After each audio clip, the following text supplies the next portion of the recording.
जय जय रघुवीर समर्थ। जय जय रघुवीर समर्थ। जय जय रघुवीर समर्थ। उपस्थित सर्व श्रोतृवर्गास चैतन्य आत्मन या चॅनलचा नमस्कार। आपणा सर्वांचे आजच्या या ग्रंथ वाचनाच्या उपक्रमात हार्दिक स्वागत। आजचा ग्रंथ वाचनाचा आपला दिवस क्रमांक 233, वार आहे शुक्रवार व तारीख 21 ऑगस्ट 2026। ग्रंथ वाचनाच्या या उपक्रमात सध्या आपण समर्थ श्री रामदास स्वामी लिखित सार्थ श्री दासबोध या महान ग्रंथाचे क्रमशः वाचन करीत आहोत। तेव्हा आजचे वाचन सुरू करण्यापूर्वी नेहमीप्रमाणे आपण समर्थ श्री रामदास स्वामी यांना गुरुवंदना अर्पण करूया। गुरु ब्रह्मा गुरु विष्णु गुरु देवो महेश्वर। गुरु साक्षात परब्रह्म तस्मै श्री गुरवे नमः। तस्मै श्री गुरवे नमः। तस्मै श्री गुरवे नमः। जय जय रघुवीर समर्थ। आता आपण सार्थ श्री दासबोध हा ग्रंथ नित्य नियमाने वाचल्यास किंवा नित्य नियमाने श्रवण केल्यास त्याची आपल्या जीवनात कोणती फळे प्राप्त होतात हे समर्थ श्री रामदास स्वामी यांनी त्यांच्या सार्थ श्री दासबोध या ग्रंथातील प्रथम दशकातील प्रथम समासात फलश्रुतींच्या रूपाने सुंदर रीतीने वर्णन केलेले आहे। या फलश्रुतींपैकी काही फलश्रुतींचे आता आपण वाचन करणार आहोत। सर्व संशय एकदम नाहीसे होऊन आचारांमध्ये ताबडतोब फरक पडतो। अज्ञान, दुःख व भ्रांती यांचा नाश होऊन तत्काळ ज्ञानाचा लाभ होतो। योग्यांचे परमभाग्य असे वैराग्य अंगामध्ये बांधते।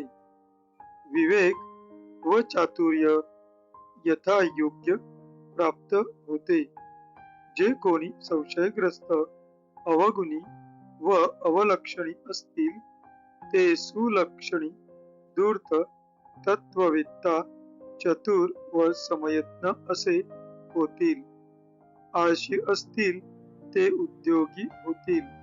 पाप्यांना पश्चाताप होऊन ते शुद्ध होतील। भक्ती मार्गाचे निंदक असतील तेही भक्ती मार्गाला वंदन करू लागतील। मूर्ख अति दक्ष होतील। हा ग्रंथ ऐकल्याने प्राण्याला उत्तम गती मिळेल। संसारातील अनेक उद्वेग नाश पावतील। अधोगती चुकून मनास विश्रांती आणि समाधान मिळेल। जय जय रघुवीर समर्थ। आता आपण सार्थक श्री दासबोध या ग्रंथाच्या क्रमशः वाचनास सुरुवात करीत आहोत.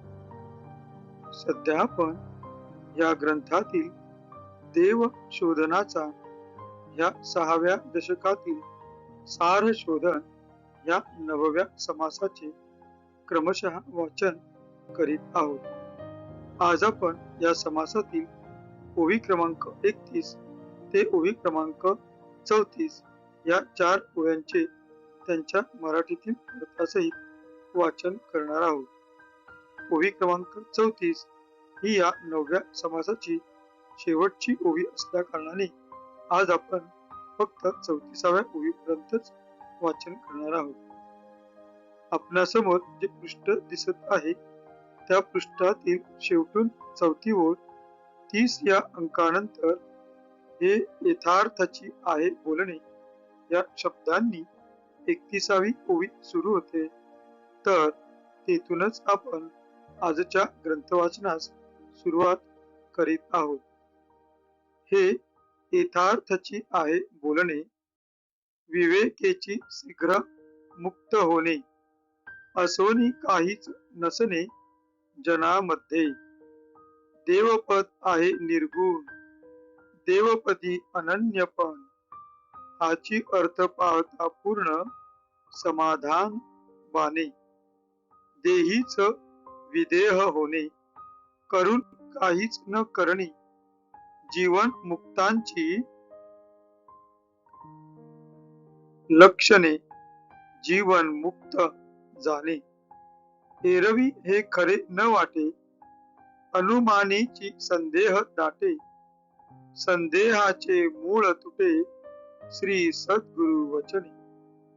इति श्री दास बोधे गुरु शिष्य संवादे सार शोधन नाम समास नवम. जय जय रघुवीर समर्थ. आता या 4 ओव्यांच्या मराठीतील अर्थाचे आपण वाचन करणार आहोत. आपणासमोर जे पृष्ठ दिसत आहे त्या पृष्ठातील शेवटून 3री ओळ 31 या अंकाने हे बोलणे अगदी यथार्थ आहे या शब्दांनी आजच्या मराठीतील अनुवादाच्या वाचनास आपण सुरुवात करीत आहोत. हे बोलणे अगदी यथार्थ आहे म्हणून विवेकाने तात्काळ मुक्त होऊन लोकांमध्ये वागत असून नसल्यासारखे असावे. बाह्यातकारी लोकांसारखे वागून अंतरांत निर्मळ स्वरूपाकार व्हावे. देव म्हणजे परब्रह्म पद निर्गुण असून त्याच्या ठिकाणी साधकाची एकरूपता अनन्य भावना असली पाहिजे. एवढा विचार नित्य केला तर पूर्ण समाधान बांधते. देहामध्ये असतानाच विदेहपणा भोगणे, सर्व काही करीत असून न करणे ही जीवनमुक्ताची लक्षणे. जो जीवनमुक्त असेल तोच जाणतो. एरवी इतरांना हे खरे वाटत नाही.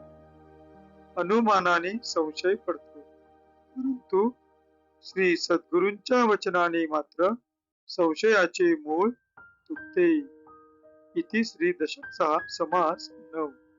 इथे 6व्या दशकातील 9वा समास समाप्त होत आहे. आता आपण कृतज्ञतापूर्वक समर्थ श्री रामदास स्वामी यांना वंदन करून आजच्या या ग्रंथ वाचनाच्या भागाची सांगता करूया.